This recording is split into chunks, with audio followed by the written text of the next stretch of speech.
The following production is part of the Play Some Video Games podcast network.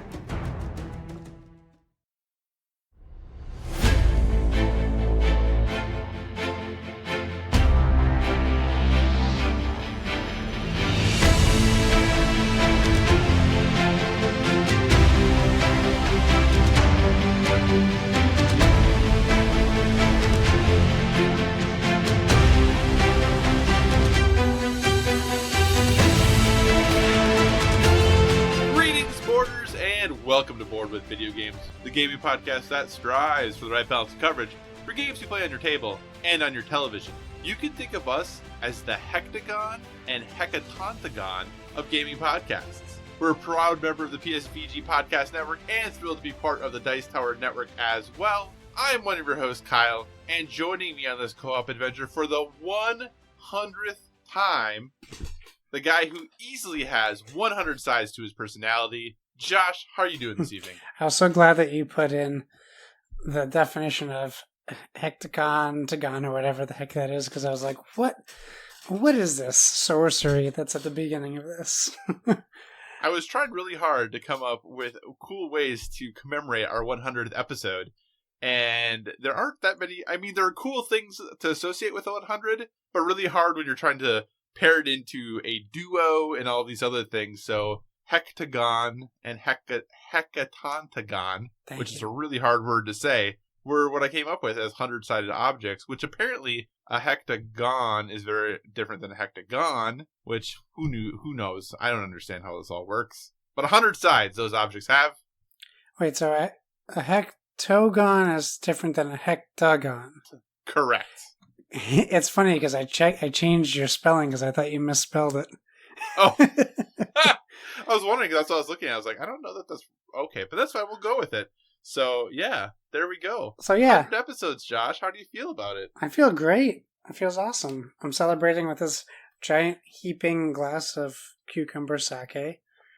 So is that really what that is? We'll see how I do by the end of the episode. I have a giant heaping glass of iced tea.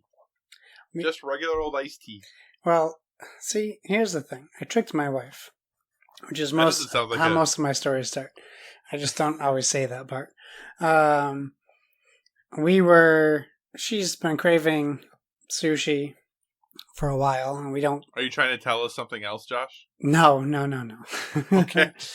Talking about cravings, I just didn't know. And we don't often go out to, like, you know, the nice, like, hibachi places, so we're driving. There's this big place called Total Wine and Liquors, which is relatively new to our area, but it has like the largest section of like craft beers and wines from all over. And she's always wanted to go.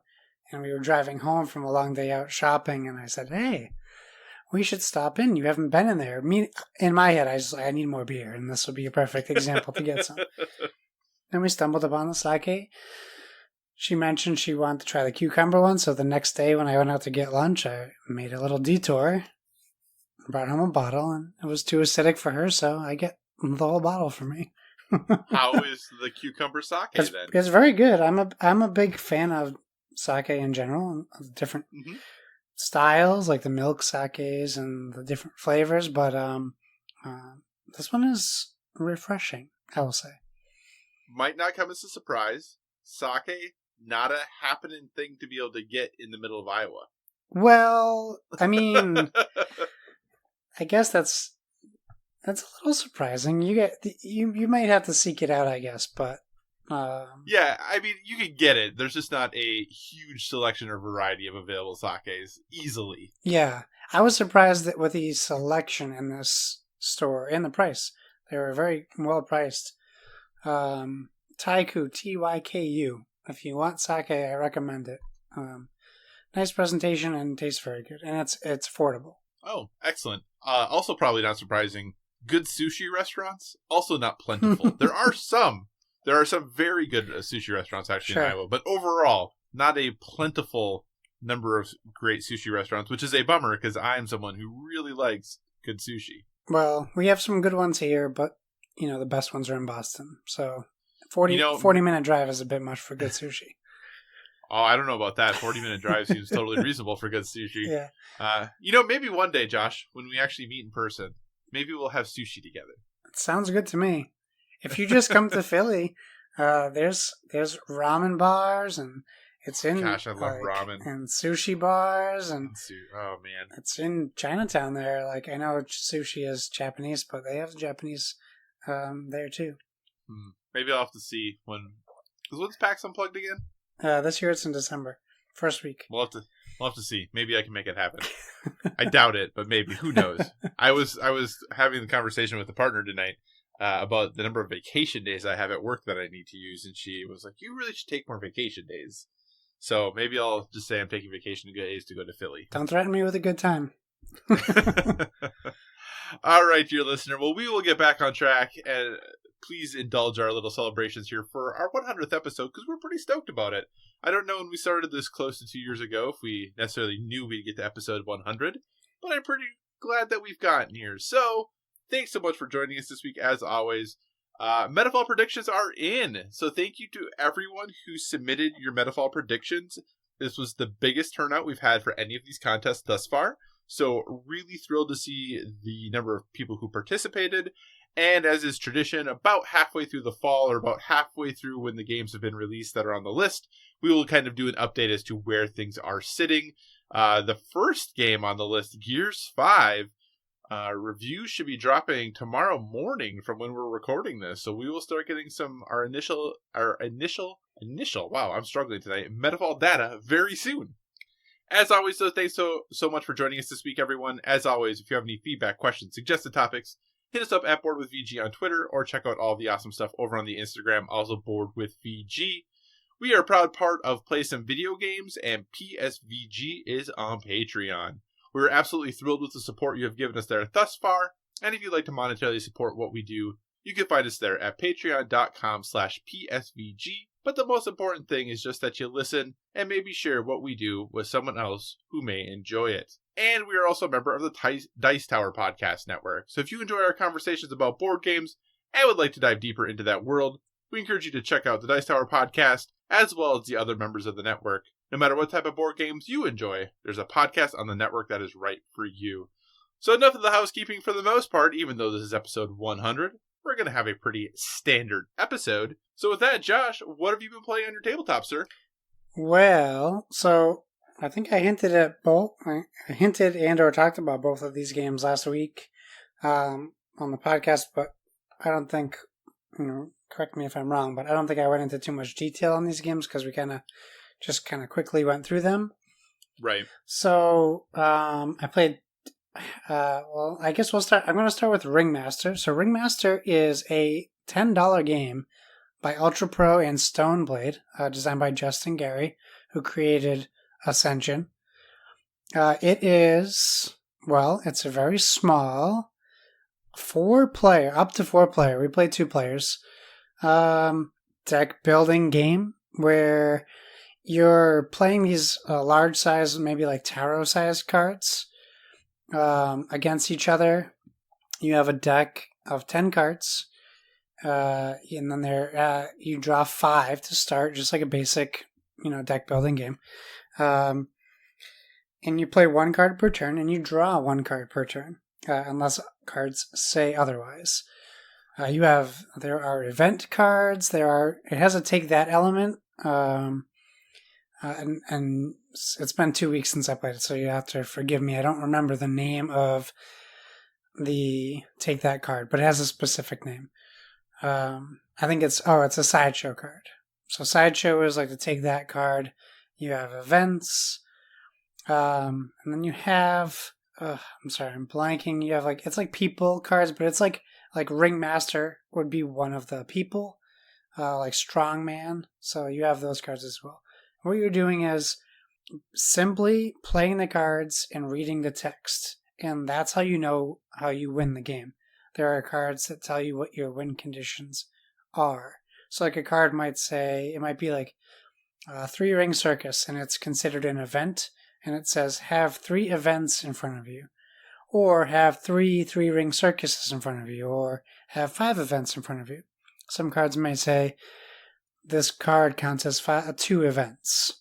A sideshow might say you play it in front of another player. So it might say like discard a card at the start of every turn, or discard an event at the start of every turn.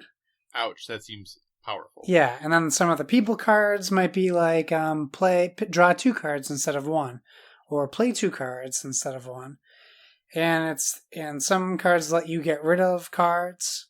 Some cards change like events into sideshows. So then there's a card that says if you have 3 sideshows in front of you, you win the game. So it's this constant give and take battle of who can win first. I don't want to say handily, but I handily beat my wife the 2 games we played. But that's okay, because that just led right into Harry Potter Hogwarts Battle, Defense Against the Dark Arts, in which go ahead. So before we get into that, mostly because I want to make you say the title at least one more time. For Ringmaster, so you said you play cards in front of you that kind of give you win conditions. Yeah. Is this something that is changing then throughout the game, or once you play one, that is just your win condition for that game, and none of the other ones matter? Kind of how does that work? So the cards that have like win conditions are also events or sideshows themselves. So yeah, it's always changing. Like your opponent can make you discard that card you played, or they can take it for their own. Or they can potentially make you pass it. There's some cards we have to take out because it was 2 instead of 4 player. Mm-hmm. So there are cards we didn't run into. And there's probably cards in the 2 games we played that we never played, period, just because of good shuffling. Right. So there are cards we didn't experience. But yeah, your win conditions can constantly change. So have you played Red 7? I haven't played Red 7, I know. We've talked about it before, but I've never played it.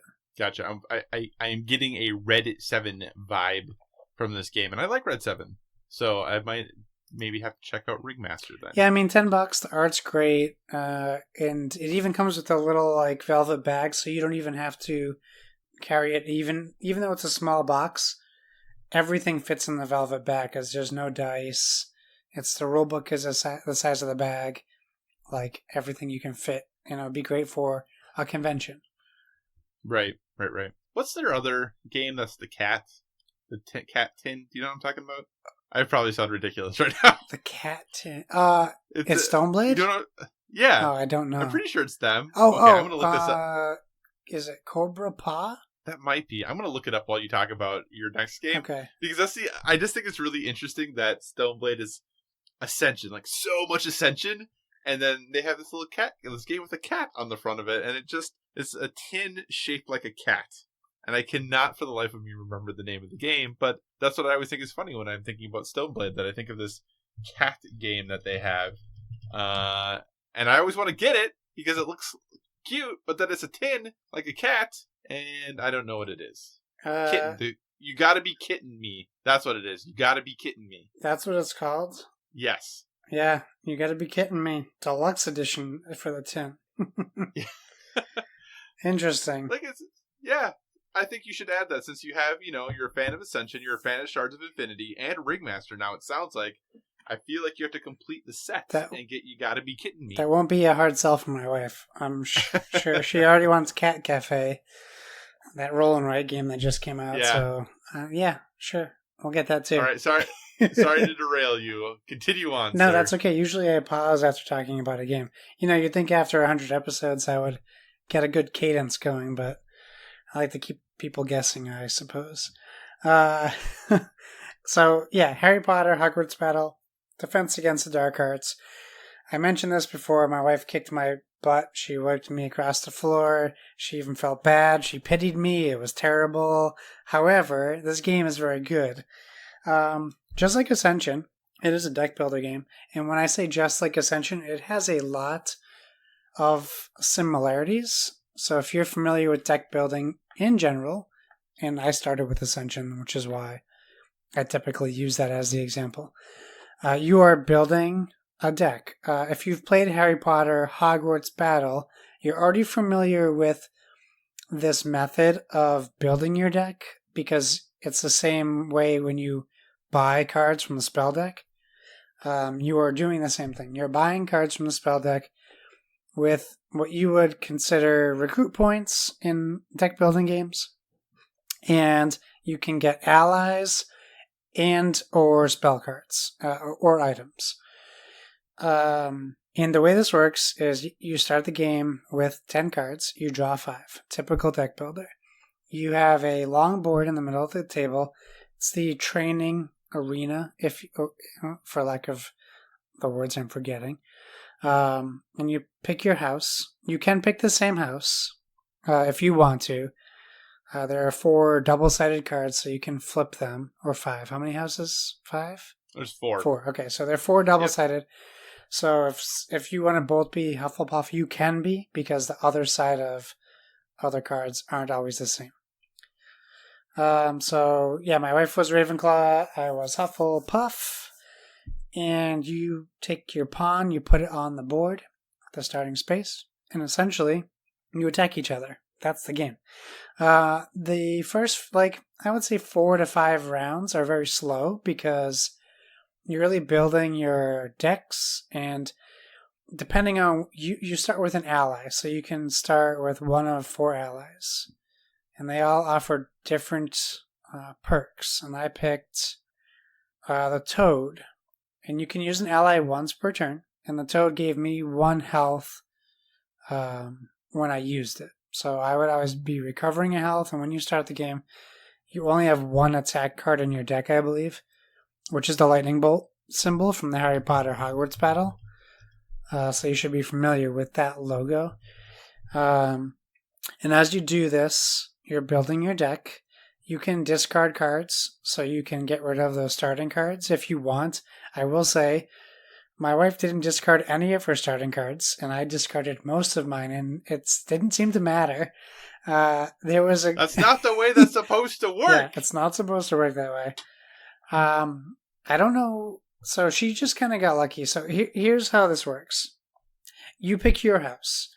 There are cards in the game that give perks to houses. So you might get a card, a spell. Let's call it Flipendo gives you, say, draw 2 cards. But on the bottom of it, there might be a logo, a crest of a different house. And then it might say gain 2 attack. So as long as as long as your character or an ally that you have recruited has that logo, you also get that part of the card.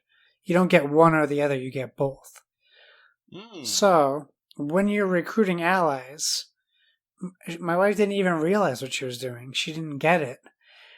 She was just recruiting allies because, I saw Hermione, and I was like, I'm going to get Hermione. Hermione's my girl. And she's like, I got her because I can afford her. So the best thing for you to do is get someone from each house in your allies. Interesting. So they're representing bonuses to these cards that you get. You can deal damage to your opponent's allies to get them out, which is what you want to do. But essentially you're attacking your opponent, and once you push them out of the training arena, you gain one of those cool little metal skulls that represent the bad guys in the regular game.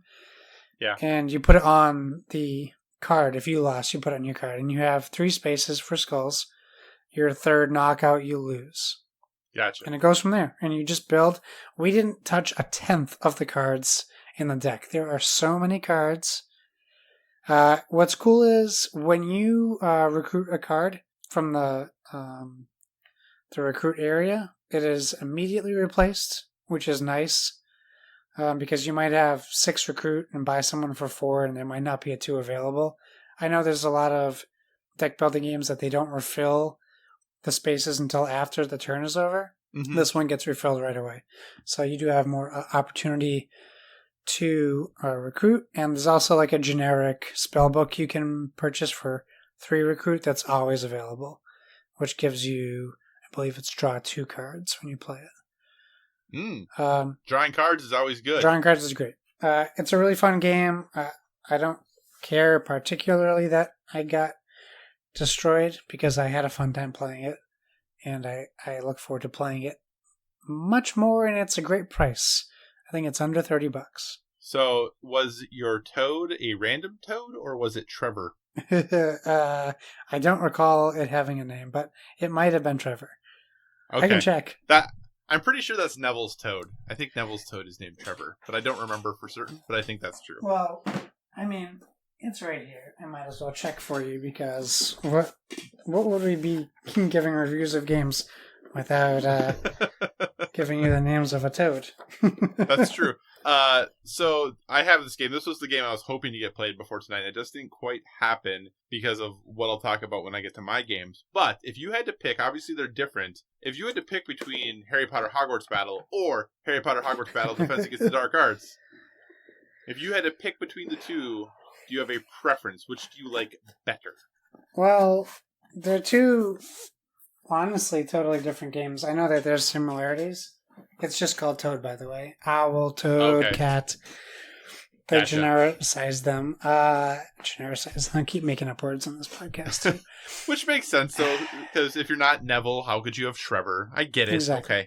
Okay. They're very different because you get different experiences. I think longevity-wise, Defense Against the Dark Arts holds more replayability because Hogwarts Battle was designed as on a legacy game without being called a legacy game. Right. I know you can just kind of shuffle the houses back in and play them again, but I feel like that loses a little bit of the charm of it. Mm-hmm. But I think I think you should play Hogwarts Battle before you play Defense Against the Dark Arts. I can see that.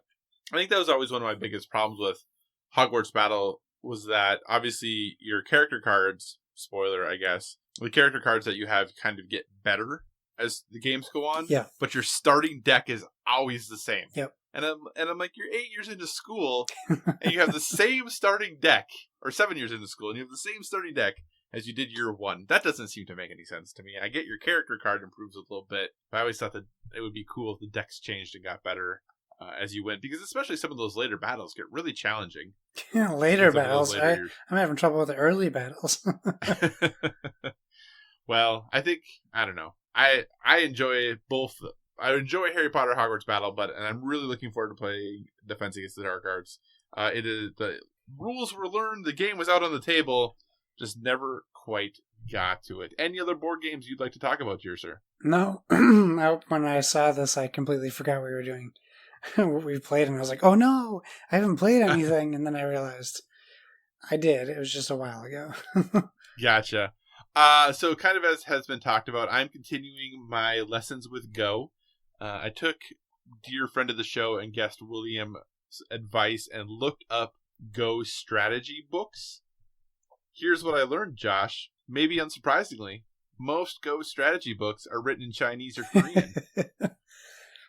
Not super helpful. So then I did find some, though, that are in English that I can read. And they kind of started pretty much right over my head right away. So still working on it. Still playing Go pretty much every day. Not for very long. Just a match or two, 20 minutes or so. I'm getting a little bit better. Starting to grok it a little bit more. But still not fully there with my knowledge of Go. I think this is going to be a long-term thing that I'm going to be playing for quite a long time. So I probably won't talk about it much more going forward until I get some breakthrough. But I did want to just share that I'm still playing Go, and that's still kind of up there for me. So, as I mentioned, Harry Potter Hogwarts Battle Defense Against the Dark Arts was the game I was planning to play for this week, and I had it all set up, ready to go. And the partner was like, hey, do you want to play a game of Villainous quick before we do this? And it's like, okay, we haven't played Villainous in a while. We can do that. That's fine. Josh, here's my question for you. What is the longest game of Villainous you've ever played? Well, the second you said, let's play a game of Villainous quick, I was like, that's not going to happen. The quickest, actually, I think the quickest might be the same lineup that you have listed. Okay. I think we probably played a game of Villainous in 40 minutes. That might be the quickest we've played. What's the longest game of Villainous you've ever played? We probably played a 2-hour game of Villainous because we were teaching new people. Okay. My parents. But it's just been the two of you, or that everyone has known how to play, what do you think the longest game you've played is? Maybe an hour and 20 minutes. I think might be the longest we played.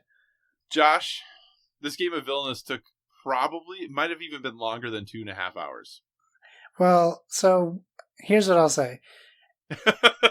There had to have been a point, if you're playing this game, where if it was that long, where one of you or both of you didn't want to play anymore, thought it was going way too long, and then it just kept going because then you start focusing on how long the game is instead of, and this is just a guess because I've been in situations like this, instead of focusing on having fun and playing the game, it becomes more of a gauntlet, if you will. I will say I did have fun the entire time, and I'm pretty sure the partner did too. I mean, she ended up winning. She was playing Maleficent, and I was playing King John.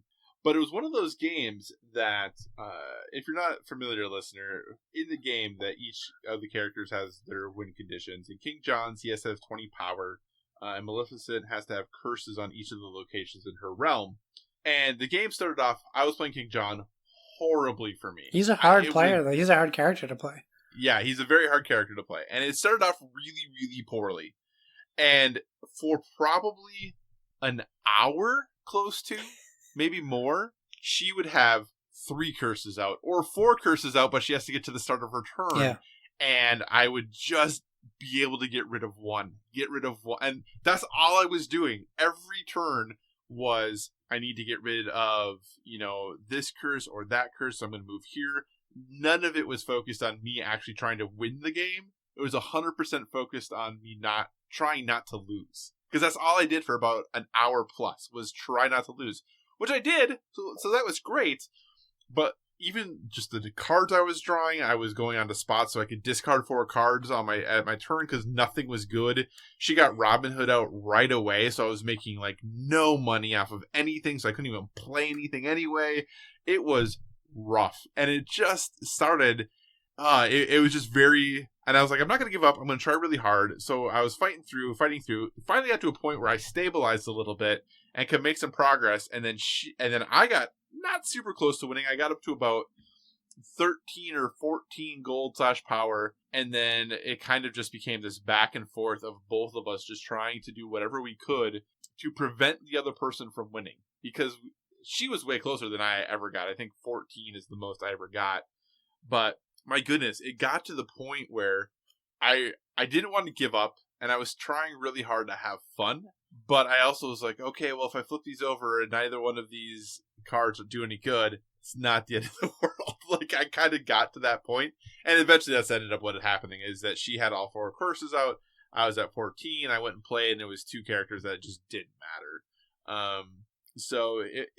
But man, I couldn't believe, because we've played the game a number of times, and we've had some longer games, like the hour-and-a-half version, Yeah. But this game just would not end. And after I was done, it became, well, do you want to go play Harry Potter Hogwarts Battle? I'm kind of done. I'm good. I really just don't want to. I thought, we'd play this quick for an hour, because that's what it usually takes us, and then we'd move on and play a couple games of Harry Potter, and it never happened, because I was just spent. So I really still like Villainous. I think it's a great game, but that was the first time I ever had an experience where, if today or tomorrow or the next day she asked if I wanted to play Villainous again, I might say no.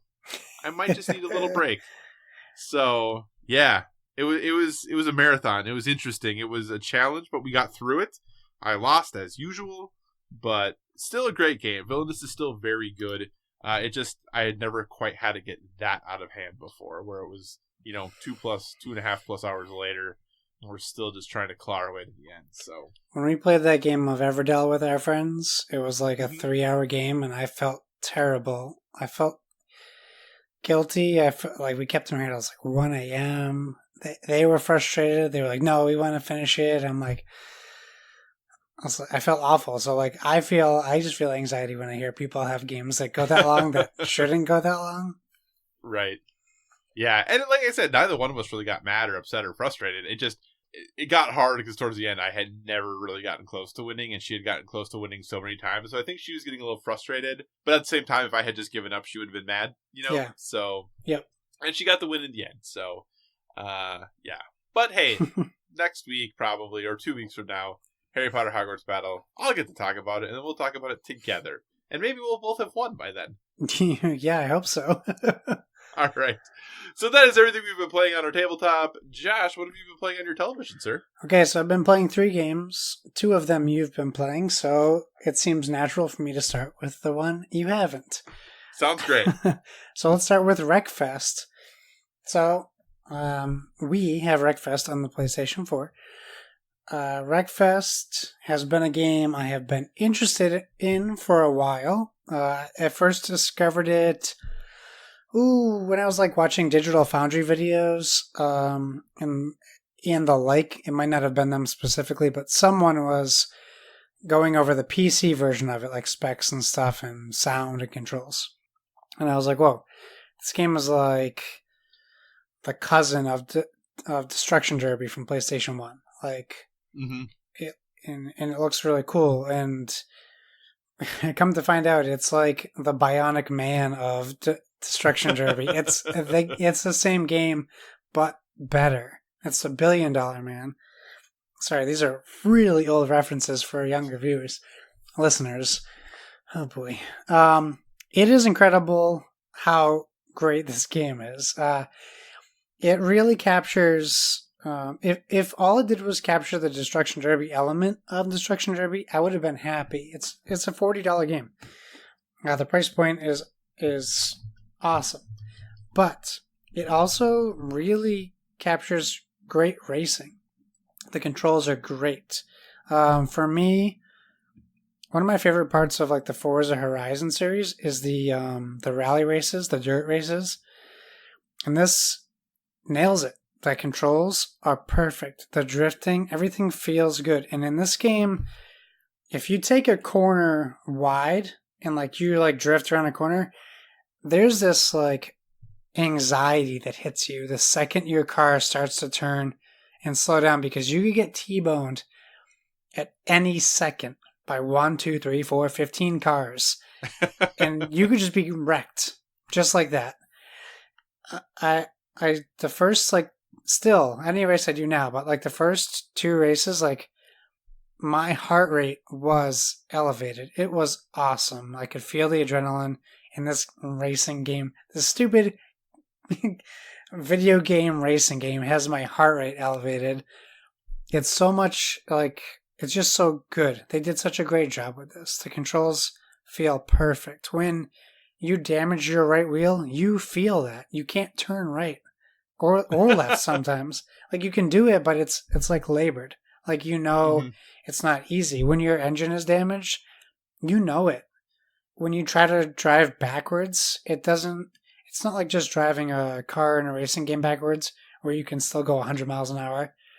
Right. Like, you can't control it. It swivels. You go 30 miles an hour, you're all over the place, because it like feels sincere. Like, it feels like they took the time to make sure you feel like it would be like driving a car in reverse in a Destruction Derby. Like, everything about this game feels great. And then there's these wacky couch races. Is there a lawnmower one? There's a lawnmower one. I haven't even gotten to the crazier ones. There's like, I think, semi-truck ones. There's literally a lawnmower one where one of them, you're getting chased by a giant excavator in a figure 8, and it just wants to kill you.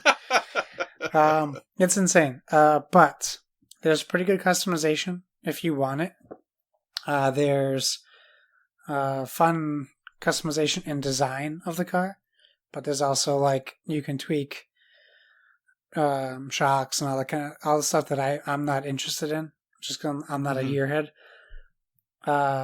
It's great. Honestly, the only reason why I haven't put more time into it is because of the other 2 games. So, real quick, I've heard from other folks who have played that this is a sneaky, might be, maybe not Game of the Year contender, but top 5 Game of the Year contender for a lot of people. Is that kind of what you're thinking about it, just because of how much fun it is to play? Yeah, I might like this more than Forza Horizon 4, to be honest with you. I haven't played enough to say that, like, officially. but every moment has been satisfying.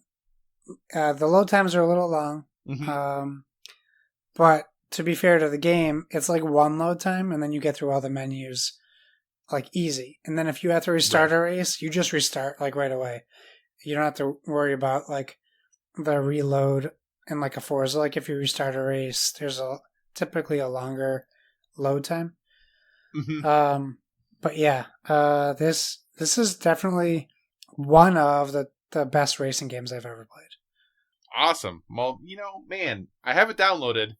Maybe I'll actually play a racing game. I feel like this might be the one for you because while it still has racing, there's so much demolition aspect to it, destruction aspect to it. You can have fun on that level purely. The problem is you still need to win a race, and sometimes if you're not doing a demolition derby and you're doing a race, you need to be a little bit more mindful of not damaging your vehicle early, especially the ones where there's races that are 6 laps and it might as well be 600 laps because you're just trying to survive. There's some figure eights where there's a ramp in the very middle. This was the one I can't beat right now, the couch one. And I'll be in first place and I'll go over this ramp and I'll get like in the middle of the air, T-bone from another couch and just flies you off your couch and you're out. Like you're done. Oh no. So, yeah, it's really fun. I think everyone should try it. I already converted a couple of people at work to buy it. So if you're lucky enough to have a game share buddy, give it a shot. And if this game is $20 on Black Friday, you have no reason to not buy it. Awesome. Cool. Okay, you want to double team these? How do you want to do this? Yeah, let's go ahead and do that. Why don't you give your impressions first, and then I'll just jump in right after and give mine for each one. Okay, well, let's start with Control, a game we've been playing separately, but around the same time. And this kind of has Wreckfest vibes. Control might be one of my favorite games in a long time. Okay, I was wondering where this was going. Yeah, Okay, I don't know where it's this going was yet. Be all time. I don't know. Long time. I'm still playing this month. Okay, I'm still playing it. I didn't expect to like this game. Everything they showed in like the demos leading up to this game was like nothing, and I get it. I get why they did that. Right. This game could be the Matrix, the video game. Like if someone was smart and licensed it. It has a lot of similarities as far as your this character who doesn't necessarily want what they're going through. They're inheriting or learning or have these powers, and everything else is a freaking mystery. Yeah. And you don't know what's going on, but to give this game credit, starting the game I really thought like they're just being confusing to be confusing, and I didn't really know where it was going, but the longer I play this game, the more it makes sense that I didn't know what was happening as my character. Right. The voice acting is phenomenal. The character animations, they're good, but they have like these drop-in, drop-out qualities that you can tell they spent more time on certain characters than others, which is fine. Right. I know that that happens in games. The level design is awesome. The enemy fights are challenging. The longer I play, the harder the game gets. Have you started upgrading your weapons and things? Finally, yeah. Okay, nice work. Kyle and I had a conversation where I said I was playing in hard mode again, channeling my Breath of the Wild playthrough, where I didn't realize until probably like 5 hours into the game that I could have been upgrading my weapons and my character. So that was embarrassing, but I'm doing better. Good. What chapter are you in? I don't even know that there's chapters, like, to me. Like, I'm not keeping track of the chapter titles. Was like chapter 4. The only reason I know there's quote unquote chapters is because of the trophies. Oh, I'm getting a lot of trophies, which is nice. Right. I haven't been paying attention to the chapters. I just found out more about the reason why I was there. Okay. And then I completed Okay, so I can say this. I found an injured dude, and then I went back to the motel. Okay. Have you done? We're about at the same place then. Okay, so I just finished that part, and then I saved it. I don't know. I've been doing side missions, but only as they make sense. I haven't necessarily been seeking them out. In Control, there's, I'll call them like real-time events that pop up, like Right. missions that you have to go to a certain part and defeat like high-level enemies. I have only done one of those intentionally. I may have done more incidentally, but the one thing I do find about the game is that there's so much to do and so many places to go that I feel a little overwhelmed trying to backtrack to do an event like that, like a timed event, because I feel like I'll get lost. In fact, there was a part where I saved the game one day because I had to go to work or something, and then I came back to the game the next day and I didn't know where I was, and I ended up backtracking the wrong way for like a half an hour, not realizing if I had just gone through like a door, I would have been right back on track. Right. So I had to like look it up to figure it out. Well, and it's interesting because unlike a lot of modern games, you know, there is a map you can pull up, but the map will just kind of give an indication of what room you need to go to, but not necessarily how you should go to get there. Yes. So you have to use a lot of the environment clues. There are signs on the wall, like you'd expect when you went to a federal building. There are signs on the wall that point, oh, this is this way, and this is this way, and then you have to follow the signs and get to the thing, and it's yeah, I think they kind of want you to get lost on purpose a little bit. Yeah, when I went to Black Rock Quarry, I was like, yep, I had anxiety. I didn't know where to go. It's so huge. There was so many places to go. Yep. Well, at least so it seemed. I mean, it's designed to like loop you back in. Yeah, because I definitely found a couple of those paths. But for me, like that weird completionist where I want to find the hidden things, I typically go the other direction where I'm supposed to go, but I ended up getting lost like so often.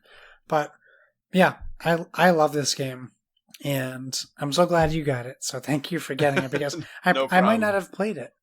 And I really would have missed out on genuinely like this is an incredible game that people should be playing. Yeah, I think we're both in roughly what it would be about chapter 6. I think there's about 12 chapters. Okay. That's crazy. Happy. Yeah, which I'm happy with, but also kind of bummed by, because I was really hoping to finish this before Gears came out, and that's not going to happen at this point now. But I agree. I really am having a great time with this game. And part of the reason I'm not done is because I want to look and find everything. So there is a trophy in the game for getting 120 collectibles. Yeah. And if you figure there's 12 chapters in the game, I already have over 120 collectibles because I'm looking for everything. I'm reading, and I almost never do this in games, but I'm reading everything I pick up. I'm trying to figure out all the stuff that I can, because kind of like you said, the mystery and Jess, the character you play as, at the very beginning, like the first thing she says in the game is, "This is going to be weird." Yeah. And it is. When it starts, it's very weird. And it seems almost impossible that they could start to make this thread make some sort of coherent sense. Like, maybe the things are still unbelievable or fantastical, but you can follow the series of events and what exactly happened.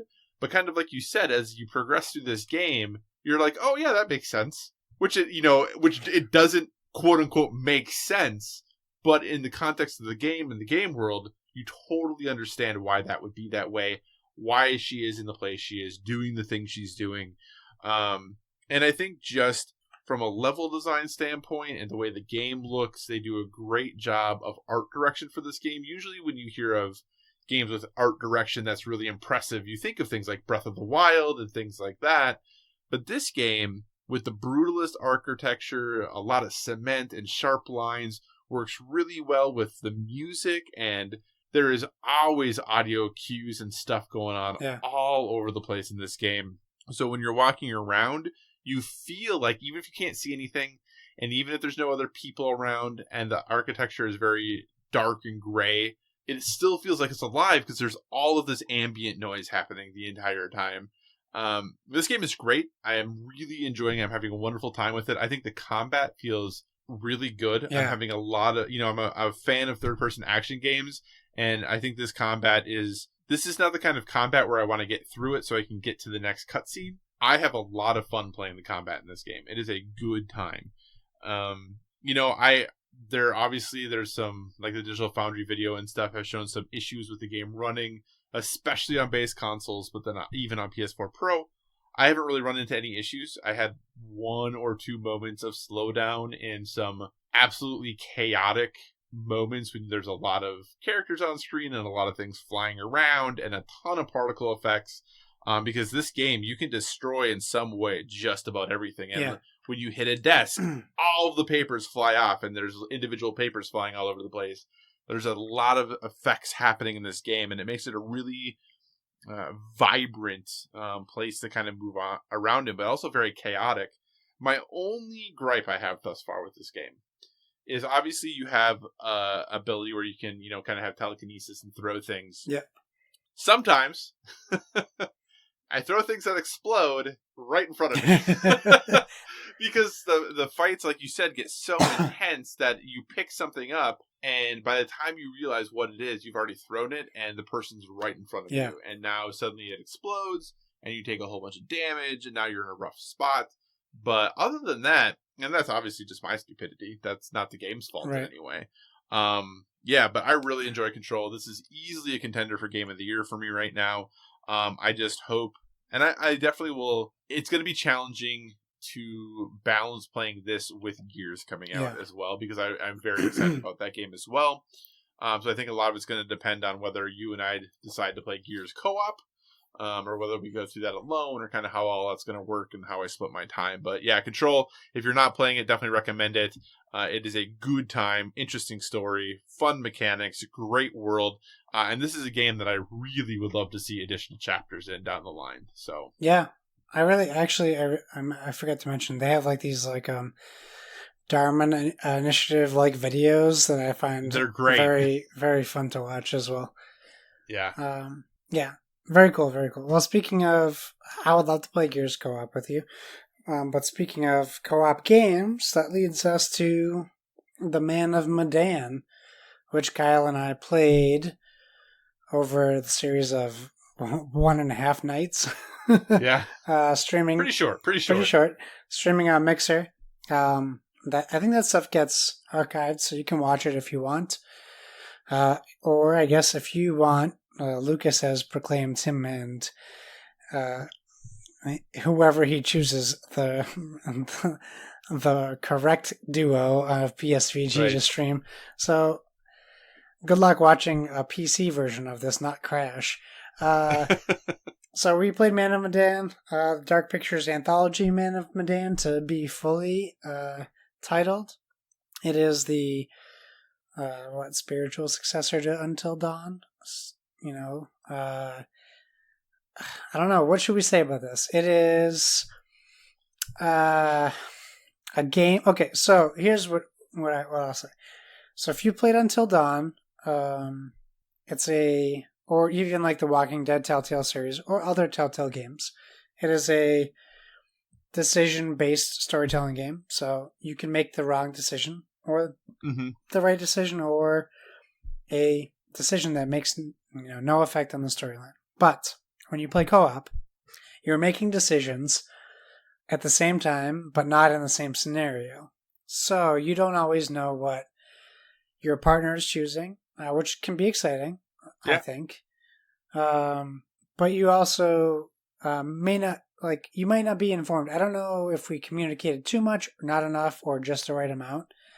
Because how this works is I might be character A at one point, but then Kyle might be character A while I'm character D. So if I don't communicate with Kyle the decisions I made for character A, the decisions he makes when it's his turn with that character may not sync up with the original decisions. So it's more challenging as a co-op unit, but you also don't want to lose that appeal of this fun mystery narrative where Right. you don't want to overshare what you've done. So it would be a challenge for control freaks, I guess is what I'm trying to say. For someone who only wants to play these games solo. But I feel like the entertainment value is in the co-op. I would agree. This in almost every way is a worse version of Until Dawn. This game is not as good as Until Dawn is, to me at least. I thought Until Dawn did a lot of cool things. There was a lot more characters. The story was longer. And they did a lot more with developing these kind of branching profiles where you could pause the game and look at your relationship status with people and kind of see what you had improved or what had, decreased. This game, it indicates, relation status or relationship changed or increased or whatever. But to what? Like, there's no indication as to what that means in the context of within the game. I had a ton of fun playing with you, but I think if I played this game alone, it would be significantly less fun. The controls aren't that great. Yeah. The movement in the game is not super excellent. There was a couple of really good jump scares, but outside of that, I didn't think the game was actually all that scary. Yeah, definitely wasn't scary. So, like I said, a couple jump scares, but that was about it. And there was a couple things with controls that I got a little frustrated with because, for instance, and I'm not going to say exactly what happened, but there was a point where I made a decision that most of the game's QuickTime events, that's almost exclusively how you interact with the game. But I had thought I just needed to hit a button, but I actually needed to hit it repeatedly, but the indicator's the same. And I didn't realize that until it was too late, and as a result, a character was no longer with us.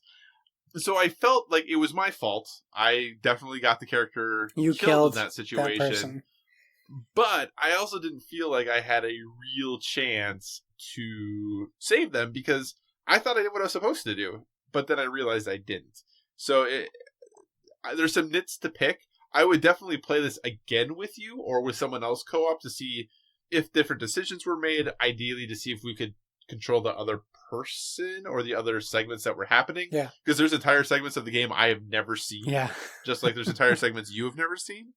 But that the fun is definitely in the co-op and the fun you have with one another. The story overall wasn't super compelling. It just kind of ends. Yeah, it was a weird ending. It just kind of ends and we kind of were both like, oh, it's done. I thought there was going to be some sort of epilogue or something. But yeah, I think if you have someone you can play this game with, I think it's affordable. What, $30, I think? Yeah, 30. So definitely affordable. It looks overall pretty good. Like the characters look good. The graphics are pretty solid. I definitely think this is a better game in co-op than it would be solo. They still haven't nailed the teeth. They didn't have it in Until Dawn, and it's so distracting to me. I know it's like that's definitely a nitpick of all nitpicks, but they really haven't nailed the teeth in these games, whether it's the engine or the designers, but it's very distracting. If I could give them a note, fix the teeth so I'm not so focused on them instead of the dialogue you're saying to me. They should talk to Capcom because the teeth of Devil May Cry 5, really good teeth. Okay, I'll take your word for it. Because the teeth in Street Yeah. Fighter 5, not good. Okay. Well, pretty different animation styles there, different art styles there. Okay. So those are the games we've been playing. And with that, it is time to move on to our topic of the show, which is actually a 2-part topic of the show. Maybe 3-part topic of the show? Maybe. Kind of. So, topic of the show part 1. Josh, we're doing a new show. Nah, I don't have the time. Yeah, we are. Too bad. You already committed. As they say in the world of poker when I used to play, you're pot committed. You have to go all in now. So yes, we are doing a new show, as you may have heard us joke about in the past. We have talked off about how we get on tangents about things that have nothing to do with games. So as a thank you to our patrons, or the PSVG patrons, and as for an opportunity for Josh and I to get that out of our system, we are going to be doing a monthly Patreon exclusive show called Bored with Everything. And on it will be Josh and I, along with a guest or two, and there will be no quote-unquote scripted segments. The only thing that will happen is each person who's on the show will have a list of topics that they bring with them. We won't share them ahead of time, and we'll talk about whatever's on that list as long as it's not related to board games or video games. And that's it. The show will last about an hour. We get through as many topics as we get through, and that is the show. Josh, sir, what are your thoughts? Well, we talked about sake and Japanese food and PAX at the Right. beginning of this, so yeah, it fits right in. In fact, before we started recording, we were talking about something, and I interrupted Kyle while he was talking, and I said, "We should be recording this." So, yeah, this is something that Kyle and I are happy to bring you guys more content if you want it. I mean, we're gonna do it anyways, but like, hopefully you want it. And yeah, it's believe it or not, I don't know if people know this, but like PSVG is it's this big social experiment. It's this way to we're doing these shows to get friends and listeners, but we're like learning from each other and talking. That's why PSVG DLC exists. Like, we feel like people like us, and our Discord shows that we have people that are in there that aren't in PSVG. Right. And they were interested in us as people, and we're interested in them as people. So I think this is only natural for us to do. Because, we like to share with our listeners what we're doing, and, whatever we can do to steal Fluxtaposed thing, like, let's do it. Like, we should call it, I don't have a good name right now. I'll think of it. I'm bored with Jason and Lucas. So, and maybe they'll be on an episode. Who knows? Who knows? It could happen potentially. Crossover event. But yeah, so like I said, it's going to be once a month, and it will be a Patreon exclusive, and that's just kind of trying to give something back and a little bit extra content to our folks over on Patreon who are being very generous and sharing not only their time with us but their money as well. So we do want to say thank you to them, and this seemed like a good way to do that. That it will in no way impact what we do with this show. We probably will still randomly talk about a thing at the beginning for a minute or two. We will still release weekly. Nothing will change here. This is just kind of an added thing that we've been talking about in a way for us to chat about things that we want to talk about and have conversations about that maybe aren't specifically related to games, but we still think are important. Do you know what tier they get that? Is that even if they do $1 a month? I believe so, yeah. So I think at that point even if you do $1 a month, you'll have access to that. And you know what? Maybe we'll do a contest where we give you like 10 months worth of content for our Patreon. If we give you $10, you pop it right into Patreon, and then you get bored with everything. You get 10 whole episodes. 10 whole episodes. So look for that. The first episode will be this month. There's no hard date that they will be out by. They'll be roughly the middle of the month, since PSVG DLC releases at the end of the month. But just be aware that it will be there will be if you are used to the way that we present this show, granted we're a little goofy and we laugh a little bit, but it is not necessarily meant for all audiences. So just be kind of aware of that. We'll talk about whatever folks decide they want to talk about. And some of it might be really great in-depth discussions that is appropriate for families, and some might not. So I just want to be upfront about that right away, so that people aren't like, "Oh, this is totally different than your typical show." You'll still have the typical show that you can get for that. Controversial topics. Likely so. So anyway, that's one topic of the show, just that new show announcement, and that's really part of PSVG September to remember. So look out for a whole bunch of cool updates and announcements from PSVG. A lot of neat things going on this month with PSVG, so we're really excited to help support with that. Topic of the show 1.5, I guess, that we kind of talked about at the beginning of the show. We tweeted back in August that we were going to have Yellow September, which is true. We are going to be talking and focusing a lot on the board game company Yellow as far as our board games go for the rest of the month. So slightly different than our typical topics. Each week we will be covering at least one Yellow board game. Just to be clear, this is not like sponsored content. This is us just deciding we wanted to do this because we like Yellow games and we have a whole bunch of them. So we are doing that. We did get a couple review copies of some games, so we'll be very clear about that when we are covering those, but this is not an ad or a sponsorship or anything like that. As from Yellow, we just have a lot of Yellow games that we wanted to get through and thought it'd be fun So even if it's not a review week, we will still be talking about at least one or two. Well, we'll each talk about one yellow game each episode for the rest of the month. Anything you'd like to add to that, sir? No, I think you nailed it. Yellow has been nice to us and provided us with some games to review, which we have been bad to Yellow and not reviewed yet. So this seems only fitting to give them the month of September. We got plenty of games to play, and definitely I know a few games people have been asking to hear about, like Bonnie Kingdom as an example. And I believe we're both very fond of the Big Book of Madness, and we would like to bring your attention to other Yellow games as well. So, stay tuned, and we'll make sure to tweet about it. And if you have any specific Yellow games you're interested in, tweet at us as well. Give Yellow a tag so they know we're giving them some attention this month as well. Indeed. And that's Yellow, IELLO. Correct. Because, not J. Not J. All right. So now, full topic of the show, part 2. Board with Video Games started in October of 2017, and we thought it'd be fun to talk about our 10 favorite gaming experiences of the roughly 2 years since we started this show. So all games released between October 2017 and today are eligible. With board games, this is always a little hard, so there might be a little bit of guesstimating in there. But we're going to take you through our 10 favorite games during Board with Video Games' first 100 episodes.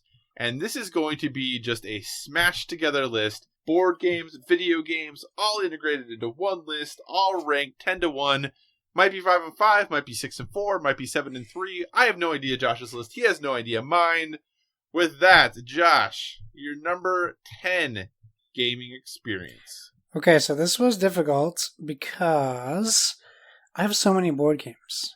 Yeah, you do. And I've enjoyed a whole bunch of them. I haven't enjoyed all of them, but number 10 isn't a board game, so I don't know why I'm starting with that. So my number 10 is Control.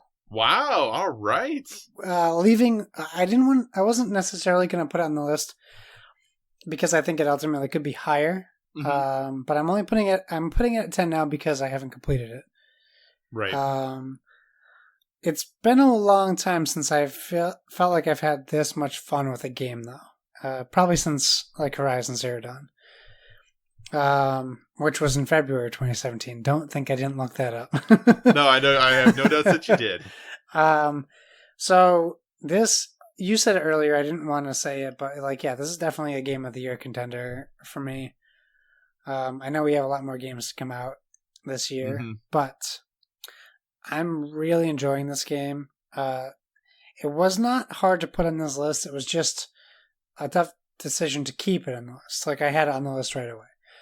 Right. But I think this is a game I'm going to remember for a while. This is a game I'll remember 2 years from now. So I feel like it's fitting to put it on this list. And I literally went through every video game that came out since now in October of 2017 and as many board games as I could find.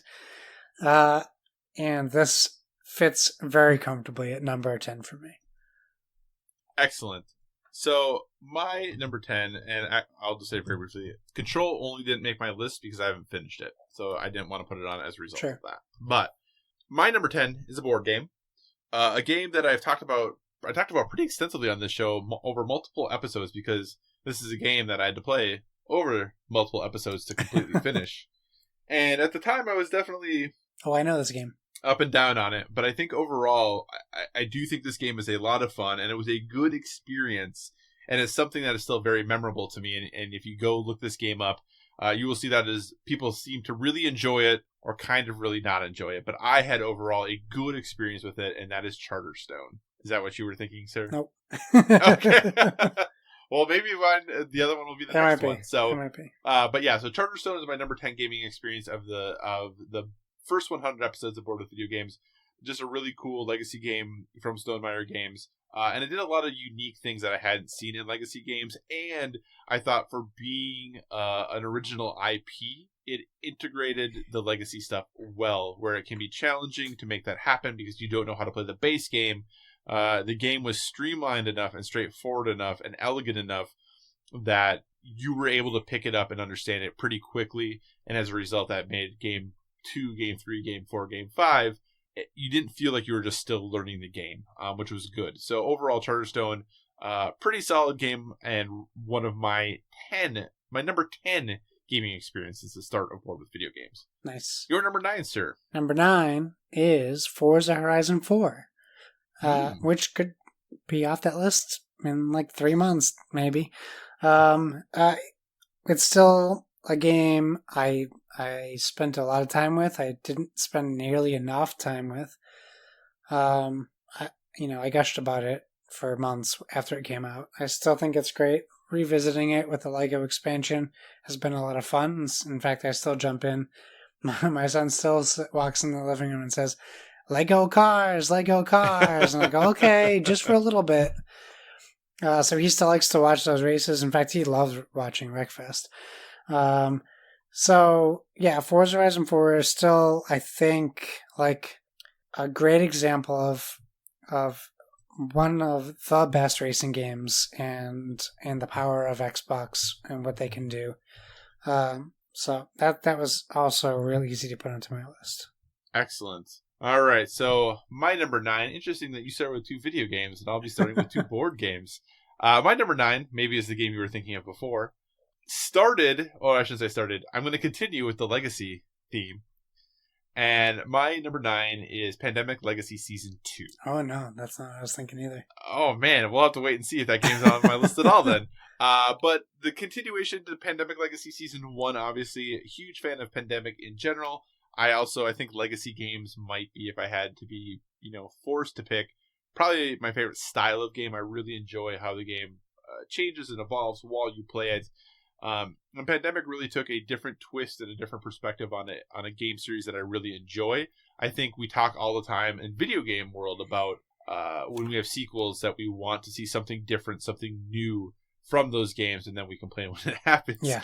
But Pandemic Legacy Season 2, I think, did a great job of putting something new into that Pandemic formula and giving a really unique experience that felt like your decisions and the things you did had some weight and consequences behind them. So that was my number 9 experience, Pandemic Legacy Season 2. Josh, your number 8. Number 8 is Far Cry 5. Man, just video games to galore with you. I'm doing it in order, 10 to 1, right? Yeah, I know. Okay, well, clearly. I got to do the order. That's good. Far Cry 5, eh? Far Cry 5. So, I recognize that this is not on the top of lists for most people, but it is my first Far Cry experience.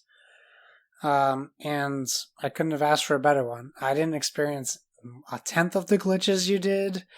I had such a great time playing it. For me, it was a whole new game. I know that it's a rehash of a lot of the Far Cries for Far Cry aficionados, but for me, it was awesome. And I still have fond memories of that game. Unfortunately, New Dawn didn't do it for me. Mm-hmm. Which might mean I probably shouldn't play any more Far Cries. Maybe I'm just done after 5.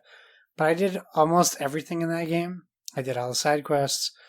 I loved the crazy, over-the-top characters. I realized I've been saying a lot this episode, and it's going to drive me nuts when I listen back to this. So consider me aware of that now. And I'm going to be aware of that. So... yeah, it was great. I had a really good time with it. God.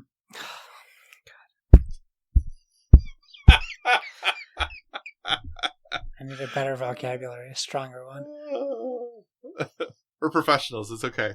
100 episodes. I can't not say I still say like all the time. It's okay. We all have our vocal things. It's cool. Now I'm afraid to say anything. So Far Cry 5 really blew me away, and it's a game that I would love to revisit too, but the original version, just the way that New Dawn was set up changed the formula too much for me. So I prefer Far Cry 5, and yeah, it was awesome, and I'll always have fond memories of that. I think Donnie put that as his number 2 game of the generation. That's cool. I wouldn't. Yeah, no, I'm glad you guys enjoy it. Yeah, I would have to look at that whole list and think. I don't know if it'd be number 2 for me, but it would be in top 10. That's great. I'm glad you enjoy it. My number, we're on, 8? Yes. My number 8, jumping to the world of video games, and actually jumping into the world of virtual reality video games, is Astrobot Rescue Mission, the PSVR exclusive platformer. I just had a lot of fun playing this game, and it was a situation where the entire time I played it, I was grinning like a kid, having a great time, having Astrobot walk around, do his little cool dance, jump, move, spin things. It was just fun. It brought back the joy that games had when I was a kid, and that the kind of sense of awe and wonder that you got maybe the first time you played a Mario Brothers, or when games went 3D for the first time. That this game really is a fun, cool, enjoyable look at what VR can do to the gaming landscape. So if you own PSVR, it is a definite must play, I believe. And like I said, obviously, since I'm putting it at number 8, one of my favorite experiences since we started board with video games, that's Astrobot Rescue Mission. Josh, you're number 7, sir. Well, my number 7 is a game that I didn't think would be on my top 10, not top 10 games of the year or 2 years, but it's Apex Legends. Interesting. And I would say it's September, so 4 months ago, this probably would have been maybe 20 on the list. But I just had this, whatever it was before solos started. I just kind of came back. I started with season 2 started, so the end of July. And, I was like, I promised I would give them some money to show my support. So I bought the season pass, which really got me playing the game more. And it was consistently a game I played every day for months, for 2 months now. I'm just taking a moment for myself. Rest in peace, my ums. And us. So, yeah, Apex Legends, they just launched a whole new event, the Voidwalker event, which looks super cool. They even launched their own version of Overwatch shorts, which was great, and it was this cool animation style. It's been so fun. And I really think what Respawn has done is something special with this game. I feel like we're going to see it for the next generation as well. And they have a Snipers and Shotties event now, which is really cool. So it's... What up, Halo? It's fun to see them taking that Halo aspect to their game and acknowledging that they can add different game modes without being Fortnite and having to change the map up every 3 months.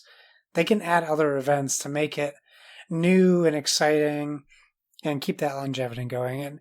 And I think Apex Legends is something special. Very cool. Sniper Shotties, or as I called when I played Halo, Shotties.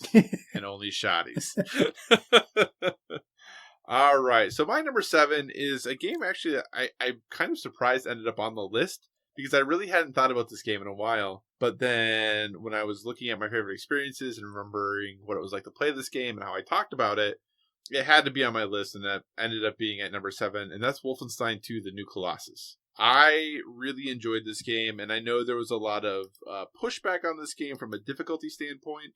I don't think I'm very good at games in general, and I really didn't have that many issues with it. So I don't know if it just felt okay for me, or if it just worked out well for me, or what the situation was. But I really enjoyed the story in the game. I really like the characters a lot.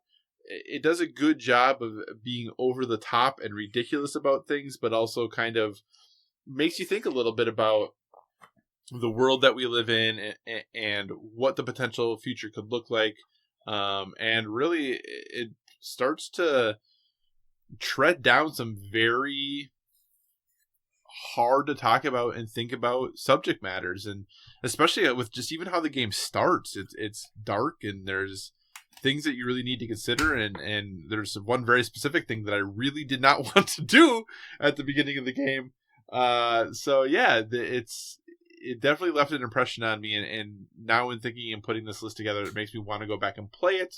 Yeah, really had a great time with Wolfenstein 2: The New Colossus. Josh, your number 6, sir. Well, that would be Spider-Man on the PlayStation 4. We've talked about this game ad nauseum, if you will. Yeah. It's so good for a comic book fan, for someone who grew up with Spider-Man. They really knocked it out of the park with the storytelling. The controls are incredible. I think the special edition, I mean, you can get it for like under $20 now. In fact, probably like even like under $10, I think it's at one point during like maybe Prime Day or something. So it's great. Play this game if you haven't. I'm not going to say anything more about it because there's probably a bunch of more ROMs in there. Awesome. All right. So my number 6, back to the board game world and to a topic a little less dark and dreary compared to Wolfenstein, but definitely still quote unquote dark because the game typically happens at night, and that's Stuffed Fables. Yeah, that's what I thought you would put on your list. That's what you're thinking about? Okay, so that is Stuffed Fables, the excellent storybook adventure game from the fine folks over at Plaid Hat Games. I really love this game. I think that the storytelling that they do in it is excellent. I love the adventure book game concept where the board is a book that you are constantly flipping through. They just do a lot of really neat mechanics and mechanisms with it. And they're able to tell, like I said, a good story that even for someone who doesn't have kids was engaging and interesting for me to go through. I cared about the characters in the game. Really love Stuffed Fables. Easy recommend. One of my favorite gaming experiences, without a doubt, since we started with board with video games. Josh, you're number 5, My sir. number 5 is Mortal Kombat 11. That's a little different than Stuffed Fables. It's way different, for sure. Yeah, I mean, the best fighting game of this generation, maybe. I understand there's a difference when I say that between like Street Fighter and Mortal Kombat. It's definitely more accessible and or less accessible depending on which one you're talking about. Obviously, Street Fighter is, better for all audiences as far as content-wise. Mortal Kombat's definitely adult centric. Right. The only problem I have with Mortal Kombat 11 is they're making me wait until March to get Spawn, which is unacceptable. But it's perfectly balanced. They're constantly updating the non-perfectly balanced characters, which is normal for fighting games. So maybe I shouldn't use perfectly, because that's implying perfection, and it's obviously not. They have so much depth in the game. It's so much more than the story mode. If you are seeking that, even if you're just looking for a good story mode in a game, it really delivers on a great story. The problem is, like we talked about this, like if you aren't familiar with Mortal Kombat X, you're missing out on, let's say, like 30 to 40% of that story, which can be a considerable chunk depending on what part it's taking place in the game. But for me, it's great.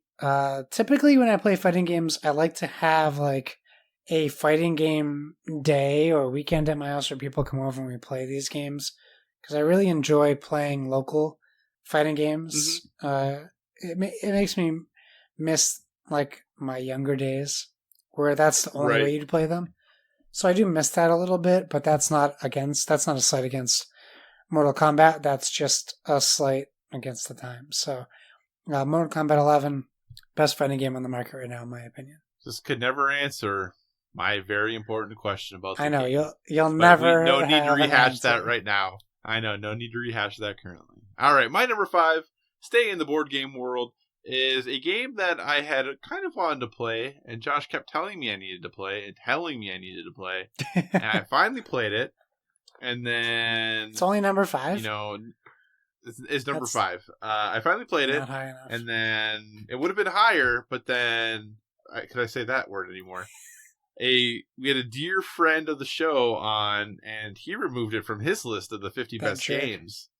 So I don't know how that game could be any higher than number 5 on my list then. But that game, I'm just kidding, William. You're great. We like you very, very much.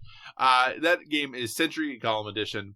I really like the Emerson Matsuuchi design. Very elegant, very straightforward, easy to learn. But there's a lot of options every time you play the game, and the game plays out a little bit differently every time you play it. And kind of how you want to approach and the strategies you want to take is pretty deep for how easy this game is to understand and teach to other people. So it's really a great game to play with folks who have not played a lot of designer board games, or if you're looking at yourself to get into the hobby, this is a great place to start. The components look great. The art is wonderful. The rules are one piece of paper, one sheet that is double-sided, and that's it.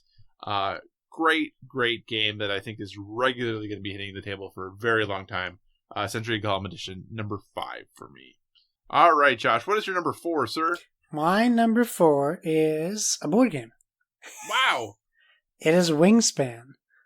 So, Wingspan by Stonemaier Games and Elizabeth Hargrave is a game that I took a chance on via Stonemaier Champions, which I might take another chance tomorrow on another Stonemaier. Oh, that's tomorrow that tape is Not free, only right? is it tomorrow for us, but if you're a champion, it might be a little bit earlier than announced for people who aren't champions. So read your email. So I took a chance on this game. It was getting some buzz, not nearly I'm going to make up another compensatory to what it should have been. And I was not disappointed. Not only are the components of this game exemplary, but the gameplay is fantastic. Not only do I love this game, I've played it a bunch. I even played it with PSVG's own Kevin Austin, who I believe enjoyed it. It's just we talk about bridging gaps all the time, and if you look at the history of this game, how many non-gamers it turned into gamers is insane. All these bird aficionados, bird watchers, bird collectors, I don't know what they call themselves, but these people they saw this board game. And Jamie started bringing it to like Audubon societies and having game nights, and just introduced this. Like I'm in the Wingspan Facebook page, and you keep seeing all these new people to the hobby. It's incredible, and I love that this game is great, and it's bringing people into the board game hobby. So like wins all over the place for this game, and you don't have to buy this game, but if you know someone who can let you play this game or play with someone, you should do yourself a favor and play this game. It's very good. Very cool. My number 4 is going back to the video game world, and that is Assassin's Creed Odyssey. A game I haven't finished either, which is a reason I didn't put Control on, but I've put a lot of hours into this game at this point, and it kind of, like I said before, is the game I kind of am going to continue going back to regularly. I really like Assassin's Creed. I always have. I know some people thought the series got a little stale, which I could totally understand. I think that's an appropriate piece of feedback for it. And then obviously there was, the kind of the rework of what Assassin's Creed was going to be, and Odyssey was the second game in that series. And I just love everything about it. I like the way the game feels. I like the openness of the world. I like the boat, which I know is very divisive among people. But I am just enjoying my time. I am playing as Cassandra, and I like her as a character, the way she interacts with people. So this is a game I think that I'm going to be playing for a very, very long time, and definitely a favorite experience I've had since we started. Assassin's Creed Odyssey at number 4. Nice. Your number 3, My number 3 is a board game. What? It is Everdell. So Everdell was this Grail game, a game I didn't know that I could afford or find at the time. Oh my gosh, excuse me. I hope you can edit that part out. We found it at PAX Unplugged. Luckily, they were the collector's editions available. It's really killing me that I can't get my hands on Pearlbrook. I thought I had an in, and I haven't been able to get it. It's the example. It's a great example of how a board game can be beautiful and functional at the same time. The mechanisms are fantastic. The way the game plays, they borrow a lot, but they really improve on everything they borrow on. It adds a new style to what's the word I want to use? To like people mover, to like not people mover, worker placement, because it also adds that city building aspect to it. It literally adds a 3D aspect to the board. The components are state of the art. They're beautiful and they're affordable. You're not paying $200 for a monolith game for this. You're paying a lot though. It's not cheap. But I feel like this is a game that I can say that it's worth the money I spent on it. And it's another game that I would easily recommend to anybody, whether they're getting into the hobby or have been in it for years. Just maybe if you're getting into it, I wouldn't recommend you play it first. There's other games I would recommend first, like Stone Age or Words of Waterdeep. But it's a great game. Excellent. My number 3 is a game that has already been talked about and mentioned by Josh, and that is Spider-Man. I really enjoy Marvel Spider-Man on PlayStation 4. Great job by Insomniac bringing the web slinger to the video game realm in a way that was fun. Cool story, great action, really enjoyed my time. And, kind of like Josh said, we've talked about this game a whole bunch, so I'm going to leave it at that. But my number 3, definitely Marvel's Spider-Man. Josh, your number 2. My number 2 is the God of War. Ooh, number 2. Okay. Yes. Tell me more, sir. You know everything about God of War. It's fantastic. It's a cinematic achievement in video games. The story they told was compelling. It really barked up the tree of mythology that I love. Kratos, they actually fleshed out a character for him. They made you feel for the God of War. It wasn't just about sex and violence anymore. It was about a father and son relationship and violence. And it was incredible. It's such a great game, and it's a game I will play again probably next year because I do want to revisit it. Very cool. Very cool. My number 2, another game that has already been talked about, but on the board game side, and that is Everdell. This is easily one of my now favorite games of all time, and it has one of my favorite components ever. So, big fan of Everdell. Haven't gotten the Pearlbrook expansion to the table yet, but definitely looking forward to doing that. And kind of like Josh said, this is an instant recommendation from me. If you have been in the hobby board games for a bit, or are looking to dive a little deeper into hobby board games, this is an easy, heartfelt recommendation for me. Beautiful art, really cool gameplay. Everdell, I think, is a big winner. And that brings us down to, Josh, our number 1 experiences / favorite games since we started board with video games. Josh, what is your number? So, Kyle, yes. I have 2 number 1s. Josh, you're a cheater. Well, one of them... I already know. I know for sure what one of them What is it? No, it's not. What? It's not even I your didn't even top put 10? it on my list. Well, then it's going to be Keyforge. No. I don't even know what to do. I don't understand what's happening right now. I don't know what's going on. Okay, never mind. Forget it. I don't know anything. When you say them, I'm going to feel dumb. So Tell me one what of they mine are. is a kind of a cheat, but experiences was on the list. So I put this on here. On my own list, I wrote, can I list? And then it's the Xbox One X. The Xbox One X launched within our window. Not only is it incredible for experiences, it's 10 times better than the Xbox One S. It performs way better. My 4K movies don't skip. They look crisper, cleaner, sound better. I use my Xbox for everything, right? This is why it's on the list. I use my PlayStation to play games. I use my Xbox One X for everything else. Literally, if it's not a PlayStation game, my TV turns on with my Xbox. So this is something I use for YouTube, Apple So not Apple. Amazon Prime, HBO Now, Hulu, games, everything. It's such a great achievement in consoles for me, for what I use, that I had to kind of cheat, put it as my number one. It's not like it's not like truly my number one, but for experience, it's up there. Okay. But my go ahead. Really quick story about related to your Xbox One X, because I have an Xbox One X as well. And this is going to sound like a slight, and I don't mean it that way. It is amazing to me how basically every time I log onto my PS4, everyone is playing games. But almost every time I log onto my Xbox One X, none of my friends are playing any game. It is HBO, Netflix, YouTube, anything else. Because it works better. It's way easier to use than the PlayStation.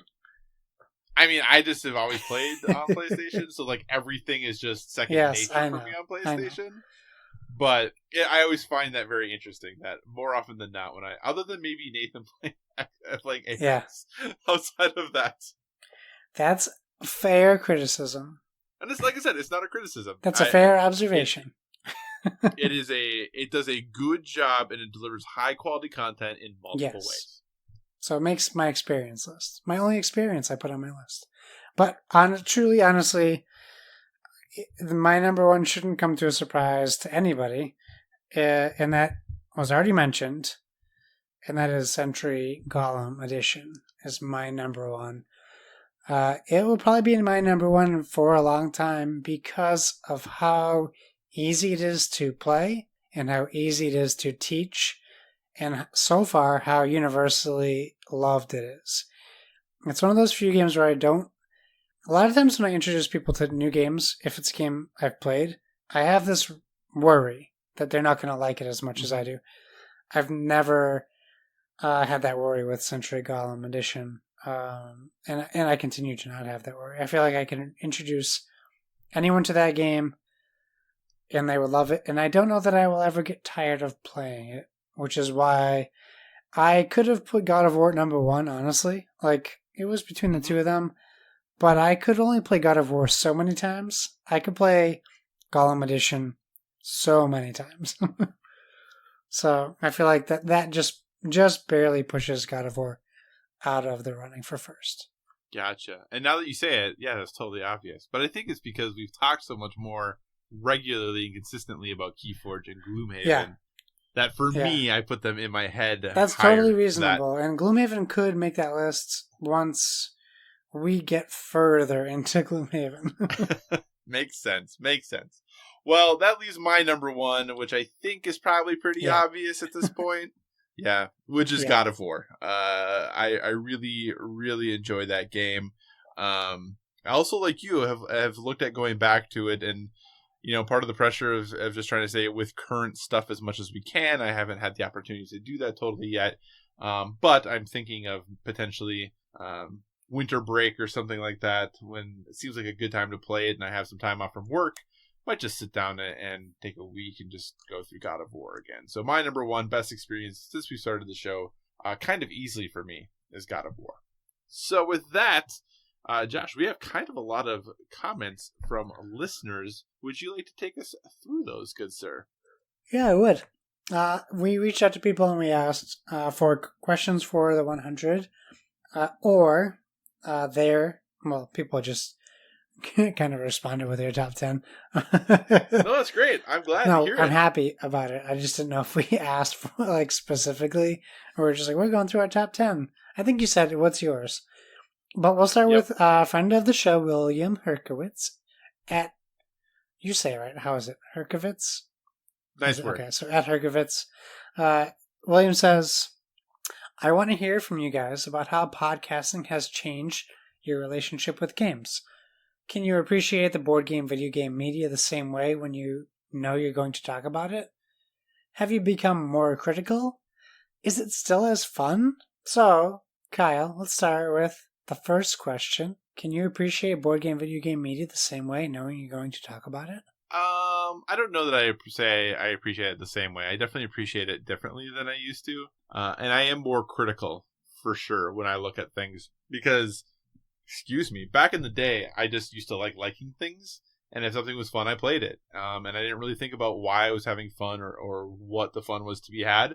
And if I didn't like something, I just bounced off. It didn't matter to me why I was bouncing off. There was no additional analysis of what bothered me about something. So yeah, it definitely has made me a more critical consumer of the content. But I do think it's still really fun.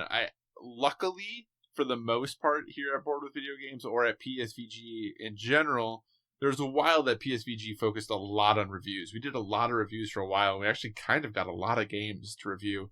And some of those games weren't super great. And we have occasionally gotten games still, but we don't ask for them very often anymore. But that was hard when you were playing some of those games that were not good, or definitely had some big deficits, and you felt like, well, I got this game for no charge. I feel like I have to play through the entire thing in order to give it some good feedback. And for the most part, I did. There was a couple of games that, and I always said in the review, and I couldn't finish them, but yeah, overall, definitely more critical, but it is still fun for me. How about you, sir? Well, you answered all three. I was going to do one at a time. I know. Sorry. I just they all just strung together. It's almost like a writer wrote those questions, and they just all led from one to the next. It's pretty amazing. All right, so can I appreciate the board game, video game media the same way, knowing you're going to talk about it? Yes, I think I appreciate it more because I am forced to have an opinion on things I might not consider, considering, for lack of a better word. So when Kyle writes notes and he puts articles for us to talk about, there are things I might have glanced at but not put too much thought into. So I think I appreciate it more because we have a better dialogue about it, and I think I appreciate it more because of you, Kyle, because we can talk about it and it's getting instant feedback. I'm not just formulating my own opinion and then wondering what other people think or being challenged on it. That's good. I enjoy that. Have I become more critical? I don't know that I've become more or less critical. I think I've become more aware of people's opinions of my opinions. So that challenges me to continue to be as critical as I am or was or were, because I'm always fighting that urge that I want people to like me. So that's a challenge, and it can be upsetting sometimes when people are not happy with your or my opinion on something, or they think their opinion is right and ours is wrong. So that can be frustrating to be invalidated, and that I think that comes with the territory. Is it still as fun? I think Kyle kind of hit that too. You kind of hit that when you're talking about PSVG doing reviews. That part was always when William asked about our relationship with games. So there was a long period of time with PSVG that I was not enjoying playing games because I couldn't play the games I bought because I had to play the games I was reviewing. And now, by no means was I reviewing as many games as everybody else. I had a kid, my work schedule was weird, so I wasn't available to do as much reviewing as everyone, but I would say my percentage of good games was 3% out of the games I was reviewing, and that's pretty low. So, is it still as fun now? Yes, now it is as fun as it used to be because Kyle and I aren't under this pressure to review games. We are reviewing games we bought generally. And, we've had the occasion to get a few review copies. And even William sending me a game, I'm going to make sure I review that. Right. But I also feel like board games are a little bit different than video games. So it's not the definitely. same. Well, it takes way less time. So is it still as fun? Yes and no. I have a non-answer for that. It is and it isn't, but more so yes now than it was before. And then William follows up and he says, also, I want to know why Kyle is so cruel. And here's what I have to say, William. Kyle might not see this coming, but the truth hurts, buddy. And that can be construed as cruel, if you will, but there's one thing I'll tell you about Kyle. He is honest, and sometimes that hurts. But I will also say, I don't know why Kyle's so mean to you, because that was different. So Kyle, why are you so cruel to William? I don't know why I'm so cruel. I really don't. And I do feel a little bad. I was pretty rough on him when he was here, and he was so gracious to give us his time. That wasn't very nice of me. I don't know. I Everyone apologize. is teasing you, Kyle. You were not mean to William. But I'm glad that he's running with the joke, because it's pretty I am funny. too. I enjoy a good on-running joke as much as the next person. So I'll work on it. I'll try to figure out. I'll try to get to the bottom of why I'm so cruel. I'm going to visit my parents in a couple of weeks. I'll see what they have to say. See if maybe it was their influence. We'll record them. Yeah, record exactly. it on audio. Ask them. Don't even tell them you're going to ask them, and then say, "Hey, why am I so cruel?" You get an honest response. Okay, Paul Calico is up next at pcalico84. He says, "Oh boy! So, Fireball Island, Magic Maze, God of War, Spider-Man, Fallout 4, Dose, oh my goodness, Jumanji, the movie or the game, we'll never know, Mario Monopoly, Mario Kart, and Breath of the Wild." He must listen to Nintendo Shack. Because there's 2 Marios and Breath of the Wild in there. And then he says, in all caps, "Congratulations on a Hyundai." Well, thank you, Paul. We couldn't have done it without listeners like Paul. Yes, definitely. That was a good list, Paul. I'm glad you like what you like. That's Not great. only did he put Magic Maze on his list, that was a game that he got from us. So I feel that even better about that. Nice. So thanks, Paul. And thanks, William. But thanks, Paul. Paul's been listening maybe for all 100 episodes. I'm not even sure. But he's been listening for a long time. So thank you very much, Paul, for listening and even being a Patreon. Speaking of people who have been listening for a long time, we have up next and last, but not least, Splig at Dopalicious. He says, "Since the show started? Dang!" That's actually 2 separate sentences. "Dang, Wingspan. Is Dang a game? Have you played that one? Dang." Wingspan, Century Spice Road, Villainous, 7 Wonders Duel, Exit Series, Spider-Man, God of War, Dead Cells, Apex Legends, Slay the Spire. 5 out of 5 because the lunch is over. That's more than 5. 5 and 5. 5 of each. Okay. Hey, it's like Josh doesn't know what you're doing because he's had a whole glass of sake. "Congratulations, and here's to 100 more," he says. "No," he replies. "Bump off Exit. I forgot Meeple Circus. Love that game. Always a barrel of laughs." That's a good pun. There are barrels. That is good. Game. Splig hits us back. "New Azul expansion? Any interest? I still want the base game. Sintra and new one don't seem to vary it up enough gameplay-wise. But I've still bought almost all the Call of Duties, so..." Also, this is something the Century series did super well. Okay, so to address all that, yes, we have a new Azul game announced. It's called Summer something. I forget it. Yep. I'm on it while you talk. Summer something. It does look different enough that I will visit it. I have Sintra. I haven't played it. But I would agree with that criticism that it doesn't look like it varies too much from the base game, at least for Sintra.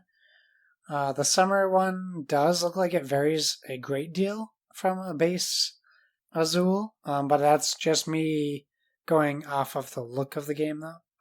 So who knows what that will entail. Yeah, I mean, he says he bought all the Call of Duties.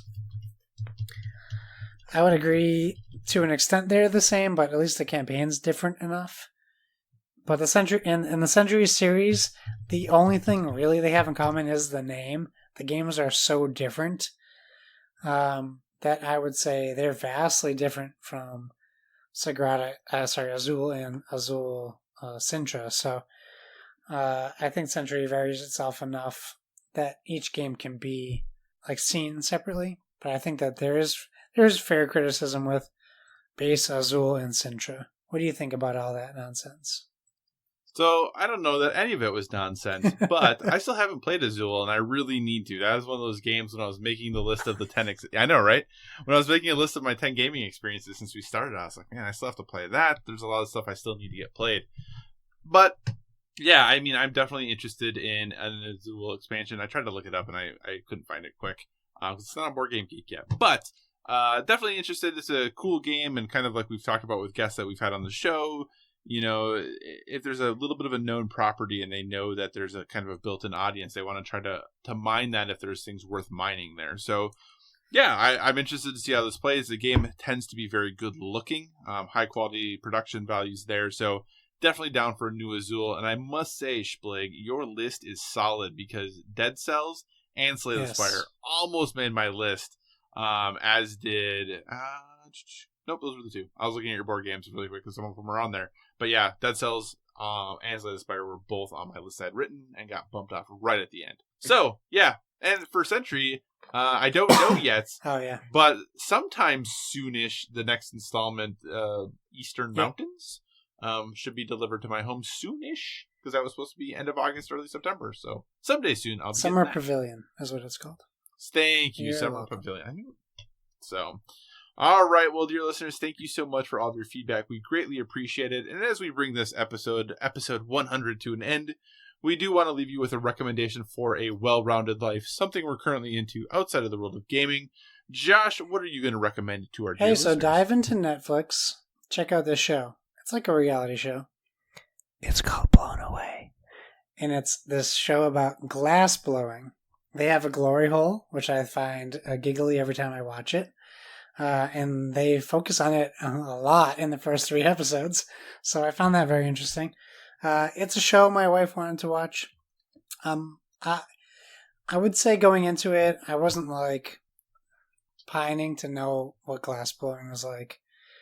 I appreciate the art. In fact, there's a famous glass blowing place on Cape Cod, right over the Bourne Bridge that we went to on our honeymoon and got some glass, but it wasn't an active shop when we went in, and we just went in on an off day, so we didn't get to experience the full thing.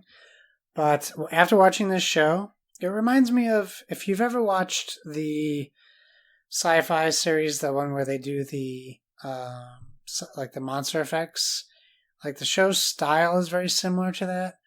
This was one of those shows where there wasn't particularly focused drama, which I'm sure there was some during the filming, but it wasn't one of those reality shows that really focused on it, which kind of, like, I'm not a big fan of that. It really focused on these glass artists, I'll call them, because that's truly what they are.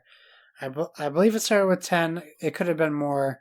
Each episode, they focused on a different theme or style, and they had to interpret their vision of their blown glass. And it was fascinating. Sometimes it was like edge of your seat, fingernail biting, very dramatic. Sometimes it was funny. That there's definitely some personalities. Like, these are artists, right? So you're not looking at normal everyday Joes. These are eccentric people. So it's funny to see how some of these people interact with other humans or assistants. But this is a super easy recommendation, and we breezed right through it. It was very enjoyable. So, Blown Away, easy recommendation on Netflix. Do you think, or let me rephrase, the person who they picked as the winner, did you agree with their pick? Yes, but I think out of the two, either of them could have easily won. But yeah, I think the winner they picked definitely showed a less technical, more artistic vision and glass blowing, and that's what they were looking for. Yeah, I agree, because I think the person who won maybe had a little more art in them. I think the person who got second place was technically a better glass blower, but yeah, no, I think it's just all in what you think of it. But yeah, that show was awesome. My recommendation also on Netflix, and this is going to be maybe a bit of a controversial one, and it's a little bit of an interesting one too, because I'm not as wholeheartedly recommending it as I usually do documentaries or docuseries, but I think there are tidbits of very interesting information in this one that I think is important. and that is The Family, which is on Netflix. And it looks at an organization in Washington, D.C. that has some supposedly some political power, and it's a group you've never heard of. So it's kind of looking at the power that they have, how they came in to have that power, examples of the influence that they have. And yeah, that's all I'm going to say about it. There are parts of it that are very good. There are a couple parts of it that maybe drag a little bit or maybe a little bit of stretches. So I'm not saying, whole cloth, everything in here is obviously 100% legitimate. But there are definitely some things that make you go, when you watch it. So I think it's worth the watch. It's only, I think, 4 or 5 episodes. And that is The Family on Netflix. Josh, what do you say we wrap this show up? Wow, wrapping up 100. Crazy. Let's do it. Okay. Thank you for joining us, everyone. In addition to finding us on Twitter and Instagram at BoardWithVG, you can find us on Facebook at facebook.com/BoardWithVG. So feel free to give us a 5-star rating over there. Not a 1-star rating. I want to make that very clear. 1 star is bad. 5-star, good. Also, if you want to communicate in the more long form, or you're not feeling social media, please feel free to send us an email. I just realized we got an email at boardwithvg@gmail.com. Also, we tag our stuff with boardwithvg, hashtag boardwithvg. So please use that hashtag as well on the social medias. Whatever podcast service you are listening to us on, we encourage you to give us a 5-star stellar rating.